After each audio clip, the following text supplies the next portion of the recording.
Il y a un mois, je me suis lancé le challenge de faire une vidéo par jour, tous les jours, pendant 31 jours sur YouTube. Ce que j'ai découvert pendant ce challenge m'a choqué. Cette vidéo que vous êtes en train de visionner est la 30e du challenge. La dernière sortira demain et sera la plus importante de toutes. Les données étant très récentes et pas toutes encore définitives, car l'algo peut avoir jusqu'à plusieurs semaines avant de faire son travail, j'ai décidé de faire cette vidéo en deux parties. Aujourd'hui, dans la première partie, je vous partage mes retours d'expérience à chaud, ainsi que mes analyses et observations pour que vous puissiez avoir l'avis de quelqu'un qui, en repartant de zéro sur YouTube, et après avoir fait une pause d'un an, a fait une vidéo par jour pendant 30 jours, si jamais vous voulez faire la même chose. Et dans un mois, je ferai la deuxième partie au travers d'une nouvelle vidéo à froid, où je vous partagerai toutes les données définitives et les dashboards en toute transparence, pour que vous puissiez savoir concrètement combien ça m'a rapporté en termes de vues et d'euros. Alors la première des trois choses que j'aimerais vous partager pour commencer dans cette vidéo, c'est ce que je considère comme étant l'équation de la réussite sur YouTube. Cette équation est très simple, c'est qualité plus quantité multiplié par constance. L'ordre d'importance de ces ingrédients est inverse, c'est-à-dire que le plus important c'est la constance, c'est pour ça que la qualité et la quantité est multipliée par cette dernière. La constance parce que c'est la chose la plus importante, là où la quantité et la qualité vont plutôt s'additionner. En effet, l'idée d'être régulier et de faire des vidéos régulièrement sur une base hebdomadaire, bi-hebdomadaire ou plus, dans l'idéal, c'est ce qui va vraiment vous permettre à la fois de créer un lien, un engagement avec votre audience, mais aussi de pouvoir du coup, grâce à ça, être mis en avant par l'algorithme sur YouTube. Et donc, il vaut mieux faire des vidéos qui ne soient pas les plus belles et qui ne soient pas les plus nombreuses, mais qui soient constantes parce qu'elles sortent régulièrement, tous les jours, toutes les semaines ou tous les mois, à la même date, et ça pendant des mois, voire des années. Un bon exemple de ça, c'est la chaîne d'Ego, qui avec seulement quelques dizaines de vidéos a généré plusieurs millions de vues, et a dépassé, je crois d'ailleurs aussi, le million d'abonnements. Il a été constant et a produit des vidéos de qualité, en quantité certes, mais le plus important pour lui, ça a vraiment été la constance et c'est ce qui a payé. Et chez d'autres, des plus petits créateurs dans des plus petites niches qui vont faire des contenus plus fermés vont aussi et d'abord être récompensés avant tout sur la base de leur constance plus que sur la qualité et la quantité de vidéos qu'ils vont produire, même si encore une fois ça reste les deux autres aspects importants de l'équation. Le deuxième aspect d'ailleurs le plus important après la constance, comme je le disais, c'est la quantité. La quantité de vidéos que vous allez produire. Ici, vous préférez produire des vidéos de qualité, mais qui ne soient pas les vidéos les plus qualitatives du monde, tant dans la production que dans la post-production, mais que vous les produisiez en quantité, que vous prouviez finalement à YouTube et à son algorithme que vous n'êtes pas là de passage et que vous comptez bel et bien rester et vous inscrire dans la durée plutôt que l'inverse. Comprenez que l'algorithme a besoin de matière pour vous mettre en avant, tester vos contenus et voir si en vous apportant des impressions, cela va fonctionner. Et donc si vous ne lui donnez pas assez de matière, même si vous avez les meilleures vidéos du monde, les plus produites, les plus belles et les plus qualitatives, ça ne fonctionnera pas. Et donc aussi fou que ça puisse paraître, la qualité, c'est des trois grands ingrédients de l'équation de la réussite sur YouTube, celui qui arrive en dernier. Alors attention, je ne vous dis pas de ne pas faire des vidéos de qualité, ça fait partie de l'équation. Ce que je vous dis, c'est que ce n'est pas ce sur quoi vous devriez vous concentrer en premier. Ce sur quoi vous devriez vous concentrer en premier, c'est sur le fait d'une part d'être suffisamment bien organisé pour pouvoir produire des vidéos régulièrement, à une fréquence qui idéalement soit toujours la même, et que d'autre part, vous puissiez faire ça aussi quantitativement que possible en produisant un maximum de contenu sur la plateforme. Une fois ceci fait et respecté, à ce moment-là, vous allez vouloir vous concentrer sur la qualité. Malheureusement, la plupart des youtubeurs font le travail inverse en se concentrant d'abord sur la qualité de leurs vidéos, en essayant de produire et de post-produire le contenu le plus poussé et le plus qualitatif au monde, et finalement ne produisent pas assez ou pas assez vite ou pas assez souvent et se retrouvent à, au mieux, poster trop peu de vidéos et trop peu fréquemment pour pouvoir être mis en avant par l'algo et au pire à abandonner de faute d'avoir été mis en avant par l'algo parce que c'est fatigant de produire des vidéos de grande qualité quand on n'a pas de retour rapidement. La deuxième des 3 choses que j'aimerais vous partager dans cette vidéo, c'est ce que j'ai observé et analysé comme étant l'ordre d'importance des composantes d'une vidéo YouTube. Comme vous le savez, une vidéo YouTube va être composée d'un certain nombre d'éléments, le titre, la miniature, le contenu, le format, l'intro, etc., etc., etc. Et tous ces éléments-là n'ont pas la même importance dans votre réussite sur YouTube telle que l'algo va le considérer. Et donc ici, dans l'ordre d'importance du moins important au plus important, la première chose dont vous devriez du coup le moins vous soucier, c'est tous les paramètres associés à votre chaîne et à votre vidéo. Beaucoup de gens essayent d'optimiser en ayant la meilleure description, les meilleurs timecodes, les meilleurs tags, etc., etc. Et si fut un temps, c'était peut-être un peu plus important que maintenant c'est clairement pas l'important. Et si on regroupe tous ces éléments et tous ces paramètres que vous allez retrouver sur votre chaîne et sur vos vidéos, je dirais que ça représente très concrètement pas plus de 5 à 10% de l'impact sur la réussite de vos vidéos YouTube en général. Ensuite, toujours dans l'ordre d'importance du moins important au plus important, peut-être que ça va vous étonner, mais vient la miniature. Alors la miniature, c'est important, mais c'est loin d'être le plus important. En effet, quelque chose qui va être plus important que la miniature, du coup juste après, c'est le titre. Là, on commence à arriver dans les choses qui sont vraiment importantes. Et effectivement, dans l'écrasante majorité des cas, il vaut mieux avoir un super titre et une miniature qui n'est pas la meilleure, plutôt qu'une super miniature, mais un titre nul. Ce qui fait cliquer les gens avant tout, c'est le sujet de la vidéo.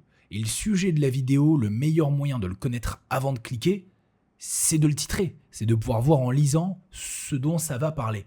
La miniature, elle, va illustrer avec des images plus que des mots, mais des mots resteront toujours plus descriptifs et plus explicites de ce à quoi on peut s'attendre dans une vidéo.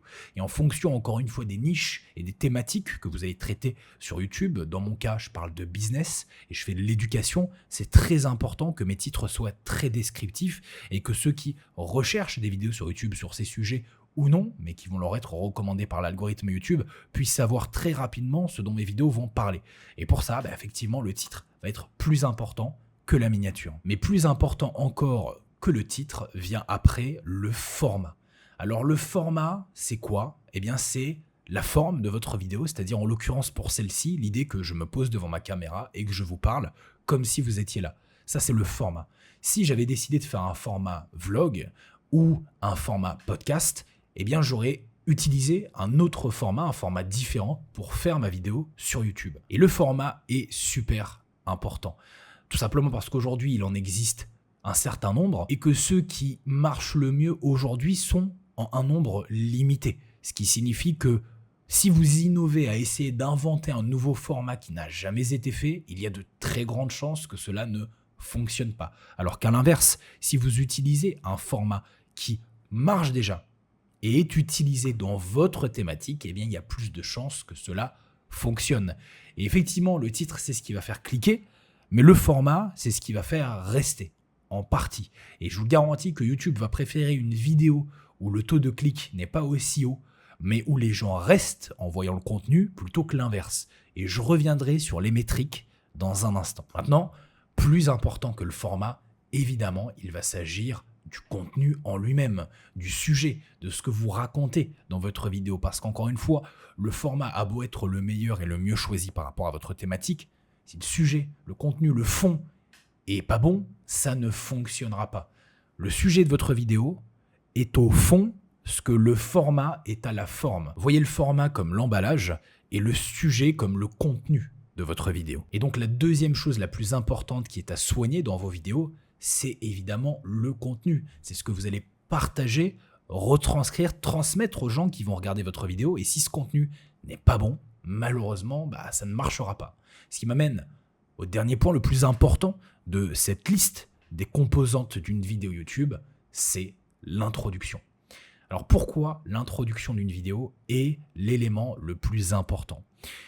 Eh bien tout simplement parce que, bien sûr, sous réserve que votre contenu soit bon, et que le format soit bien choisi, et que vous ayez un bon titre, une bonne miniature, etc., etc., L'introduction, c'est les premières secondes de votre vidéo donc, et c'est ce qui va permettre de pouvoir concomitamment avec le titre et la miniature valider ce que le spectateur est venu chercher après avoir cliqué sur votre vidéo et décider de s'il va rester ou non.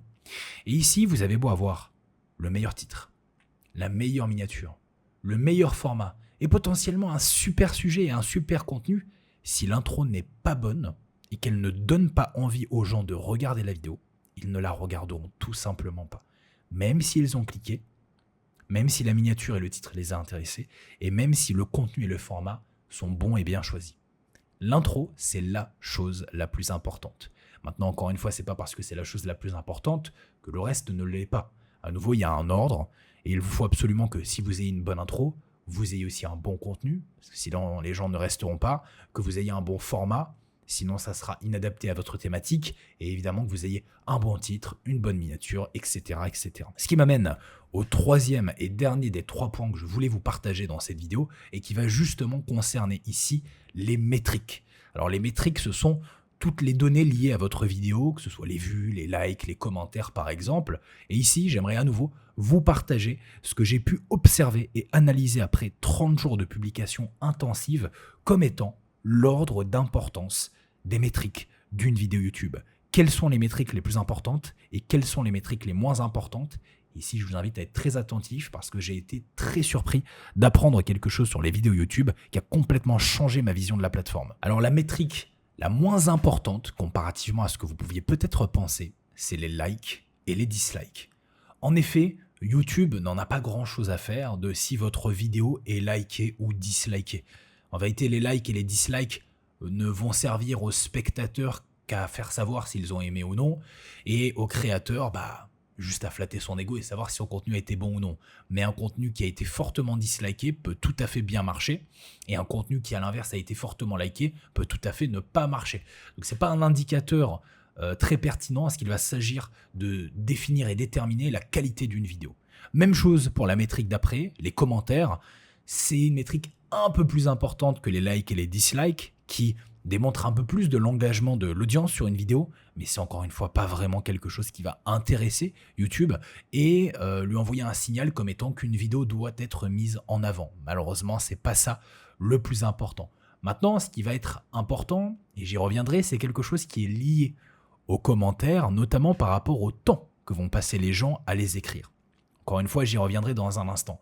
Après les commentaires, dans une métrique un peu plus importante, mais qui ne l'est pas encore beaucoup, on va parler des partages. Le fait de partager la vidéo, d'utiliser le bouton de partage, c'est mieux comme signal que les likes et que les commentaires, parce que ça crée un effet domino où YouTube a le signal que cette vidéo plaît et qu'elle est en renvoyée à plus de personnes à l'extérieur de la plateforme, mais c'est là encore pas forcément une métrique très importante. Dans les métriques plus importante, après celle que je viens de citer, on commence à arriver avec les vues.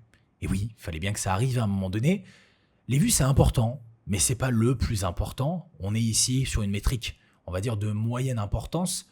Oui, c'est plus important que les likes, que les commentaires, que les partages, parce que plus votre vidéo est vue, plus elle plaît, et plus elle plaît, plus ça plaît à la plateforme. Mais les vues, en vérité, sont davantage une métrique de conséquences que de causes. Comprenez que si vous cochez toutes les cases que j'ai citées précédemment et que je vais citer dans un instant, vous aurez forcément des vues.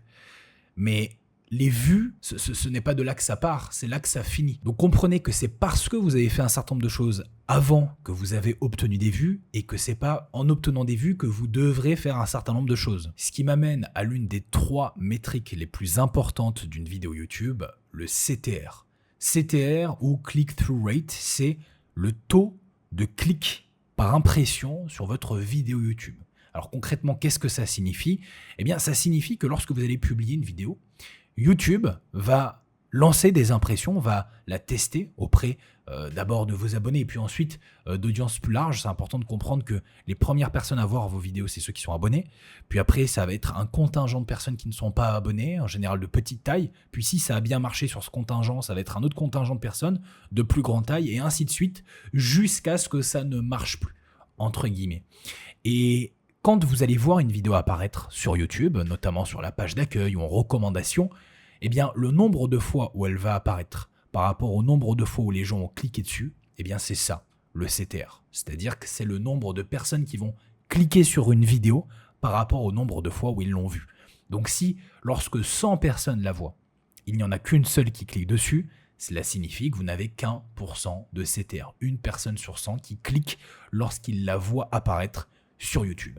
Alors le CTR est une métrique importante parce que même si elle n'est basée que sur le titre et la miniature, en théorie, de votre vidéo YouTube, eh bien elle envoie quand même un signal fort à la plateforme qui est à quel point les gens ont envie de consommer ce genre de contenu. Et YouTube sait exactement si les gens ont envie de consommer ce genre de contenu, à quel moment ils ont envie de consommer ce genre de contenu, et va faire en sorte que tous les paramètres soient un terreau fertile pour vous dans le fait que si votre vidéo soit bonne, d'abord dans son titre et dans sa miniature, les gens cliquent. Donc sachez que si les gens ne cliquent pas, ce n'est probablement pas la faute de l'algo qui a mal fait son travail, mais plutôt de la vôtre dans le titre et la miniature notamment. Maintenant, le CTR est important, mais n'est pas encore le plus important. En effet, vous pouvez avoir un CTR bas avec peut-être seulement 3, 4, 5% de personnes qui cliquent sur votre vidéo, mais quand même réussir à performer sur YouTube. Ce qui m'amène à la prochaine métrique, l'avant-dernière métrique la plus importante de toutes, et c'est le watch time. Je pense que vous en avez tous déjà entendu parler, on appelle ça en français la rétention. Elle peut se calculer en nombre ou en pourcentage et va déterminer le temps qu'a passé un spectateur sur votre vidéo YouTube.